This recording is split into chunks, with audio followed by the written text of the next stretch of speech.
dissolveu a Assembleia e convocou eleições. António Sampaio da Novo é convidado da edição da noite. Muito boa noite. Boa noite. E vamos falar de universidades e vamos falar de uma geração de jovens adultos altamente qualificados que o país está a empurrar para fora de fronteiras. Mas antes de mais queria perguntar-lhe e pedir-lhe uma opinião sobre aquilo que o país assistiu nos últimos 21 dias. Eu julgo que nós tivemos uma noção de que era necessário algum acordo dentro de Portugal, e eu julgo que era necessário um acordo dentro de Portugal. Eu julgo que é importante haver um acordo entre os portugueses, entre as forças políticas, entre as forças sociais, e que essa ideia desse acordo é importante. O problema é qual é o objeto desse acordo.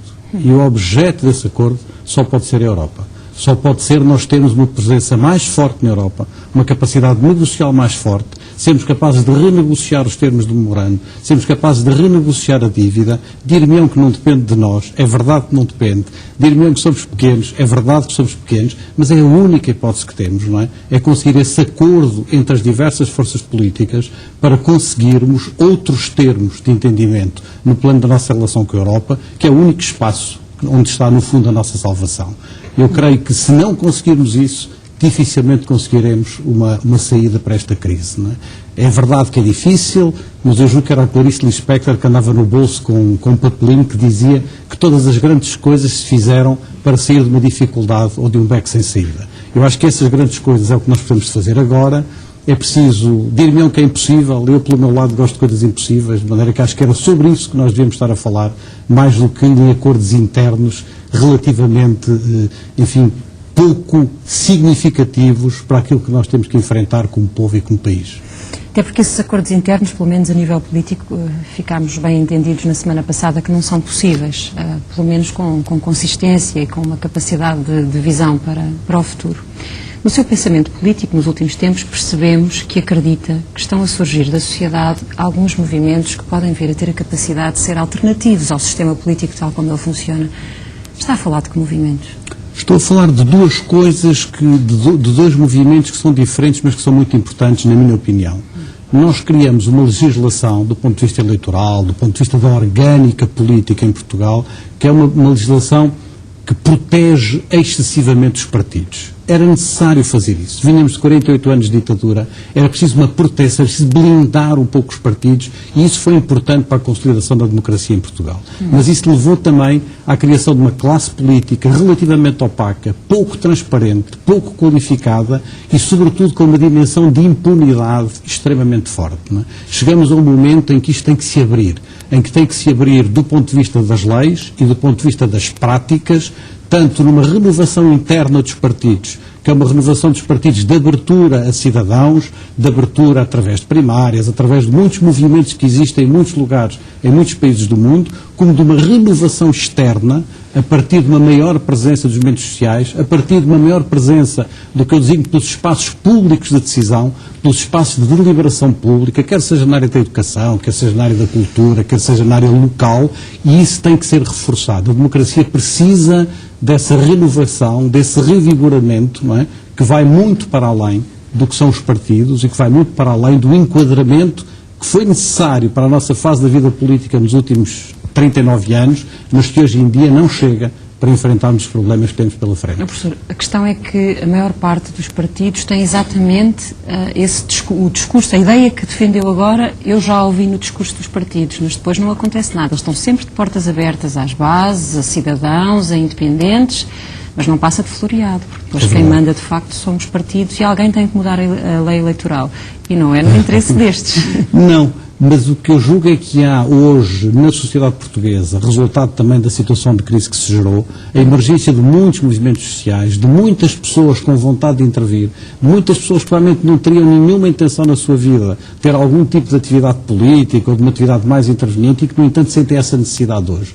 Eu devo dizer que essa é a minha realidade todos os dias. Não é? Eu diariamente cruzo-me com pessoas, algumas que conheço, outras que não conheço, e que têm essa necessidade de participação, porque perceberam que se ela não existir na sociedade que nós temos hoje, dificilmente ultrapassaremos muitos dos bloqueios que hoje estão dentro dos partidos, que hoje estão dentro de estruturas que se reproduziram através de escolhas internas e que hoje em dia precisam de uma dinâmica de abertura muito grande. Eu sei que isso está no discurso, não tem estado na prática, é preciso agora passar do discurso para a prática e isso vai depender muito de nós, não vai depender só dos partidos.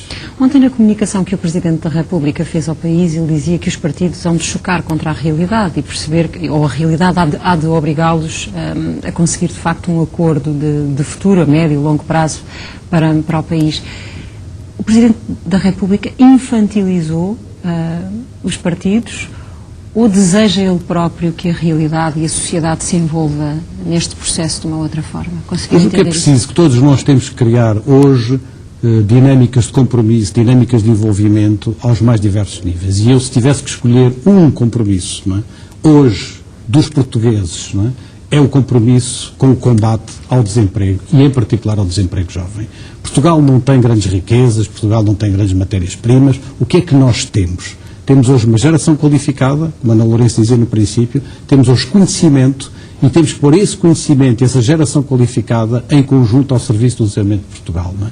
E creio que se conseguirmos um compromisso forte com as universidades, com as empresas, com setores da administração pública e da administração local, nós podemos, definindo esta prioridade como a prioridade das prioridades, conseguir resolver muitos dos problemas para o futuro de Portugal. Não é? Não há nada mais urgente que o longo prazo. E nós temos que trabalhar no longo prazo. Temos que trabalhar na ideia do que é que Portugal vai ser daqui a 25 anos, que Portugal queremos ter em 2040, como é que queremos ter esta definição deste país, e isso vai depender, em grande parte, desta nossa capacidade de fazermos, num certo sentido, o contrário do que sempre fizemos na nossa história, não é? Como dizia o Pascoais, adoramos a ausência e desprezamos a presença, não é? Hoje temos que fazer ao contrário, não é? Temos que prezar a presença, temos que investir no território e, sobretudo, no conhecimento. Colocar o conhecimento ao serviço desse desenvolvimento, temos todas as condições para o fazer. O que investimos nos últimos 40 anos é suficiente para termos estas condições, não há nenhuma razão para o fazermos. O desemprego jovem, como eu tenho dito, é a morte a prazo de uma sociedade. Se não resolvermos este problema, se desperdiçarmos a única coisa que temos, o único capital que temos, não sairemos certamente de nenhuma crise. Quer dizer, não se sai de uma crise não fazendo as pessoas trabalhar, não se sai de uma crise produzindo a falência das empresas. Não é possível. Todos nós, nem que seja por uma questão de bom senso, somos capazes de compreender que se calhar temos que ganhar um pouco menos, que temos certamente que consumir menos do que consumíamos, que a sociedade consumista em que estávamos tem que abrandar, temos que ter um outro estilo de vida. Tudo isto nós conseguimos compreender, mas ninguém compreende que as pessoas paradas, sem produzirem, com empresas fechadas, se consiga tirar o país de algum lado. Até que ponto é que ficou já fragilizada a Universidade Portuguesa com as políticas dos últimos anos e porque é que não é ela o motor de uma revolução, entre aspas, como foi tantas vezes em tantos locais e em tantos períodos históricos? Tem que ser. Eu julgo que o que nós estamos a fazer tem força Lisboa, para ser neste momento? Tem que ter. Quer dizer, eu acho que a pergunta é inevitável, não pode deixar de ser. Quer dizer, são lá que estão as energias jovens, são lá que estão as energias da ciência, são lá que estão as energias do conhecimento, são lá que estão as energias da tecnologia, são lá que estão as energias que podem acordar Portugal e que podem dar a volta a este país. E que podem dar a volta a este país no médio e no longo prazo, não é na conjuntura do pequeno prazo, na conjuntura de um presente miópico que parece que nos impede de ver. Temos que conseguir ir para além disso. O que nós fizemos em Lisboa, com a junção das duas universidades, o que nós estamos a fazer em Lisboa neste momento, enfim, um processo que termina na próxima quinta-feira com a tomada do reitor António Cruz Serra, mas que num certo sentido termina porque começa, quer dizer, isto é o princípio de uma fase nova, é o sinal disso mesmo, é o sinal da nossa capacidade para nos colocarmos ao serviço do país, ao serviço do desenvolvimento do país, ao serviço de uma outra ideia para Portugal. Não é? Devo dizer, aliás, que nunca este processo teria acontecido se tivéssemos olhado para dentro da universidade. O processo aconteceu porque nós olhamos para fora da universidade e perguntamos que universidade é que o país precisa em 2040. Que tipo de universidade é que precisa? E foi a partir desta reflexão que se construíram as dinâmicas para isso. As universidades têm uma enorme responsabilidade. Mas diga-me uma coisa, de facto as universidades têm feito esse processo, estando aliás a viver em níveis de organização e de ligação ao mundo real, que está a galáxias de distância daquilo que é depois o governo do país, não este, mas o que tem sido o governo do país. A questão é até que forma Até que ponto é que não desistiram já as universidades também do país e vivem focadas no seu próprio sucesso? Era por isso que lhe perguntava que energia têm e porque é que não promovem elas também a alteração social? É verdade que muitas vezes, sobretudo no momento de sobrevivência, a tendência é uma tendência de fechamento, é uma tendência de sobrevivência.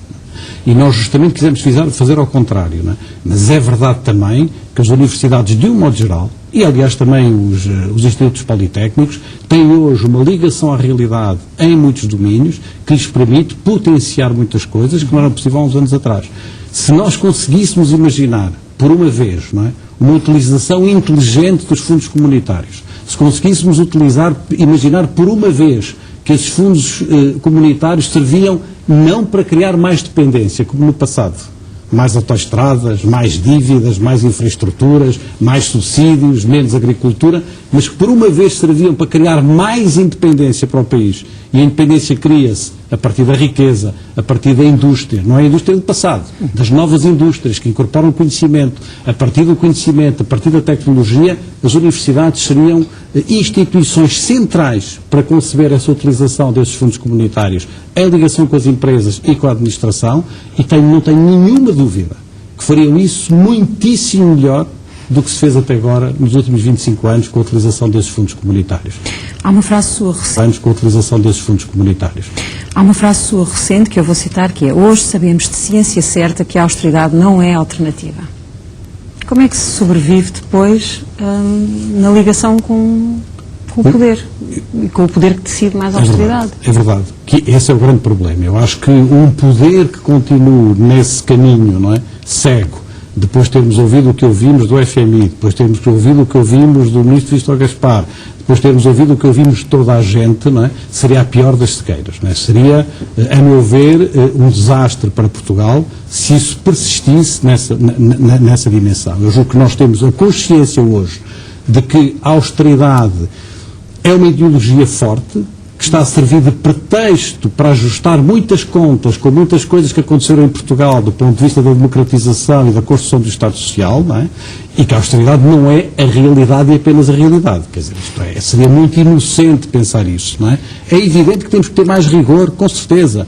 Temos que ter alguns cortes, obviamente. Temos que, num certo sentido, ajustar os nossos comportamentos, modos de vida, com certeza. Mas isso não é a austeridade que estamos a ter, que é uma austeridade de destruição do trabalho, de destruição da economia, de destruição do emprego, isto é, de destruição das únicas coisas que nos podem salvar. Isto é, as únicas alavancas que este país tem para sair da situação em que está, estão a ser destruídas por esta política de austeridade. E creio que se não dermos a volta a isto, não é? E temos condições para dar, eu acho que este debate tem que ser travado nessa perspectiva. Portugal tem hoje condições para isso, que não tinha há 20 anos atrás. Nós hoje temos condições do ponto de vista do conhecimento, do ponto de vista da ciência, do ponto de vista da tecnologia, do ponto de vista da ligação das universidades às estruturas empresariais, do ponto de vista da capacidade de transferência de tecnologia, do ponto de vista de indústrias, que não são as indústrias antigas e velhas, um regresso ao passado, mas indústrias, não, são indústrias que incorporam conhecimento, que incorporam criatividade. Temos as condições para o fazer. O que é que falta? Falta fazer.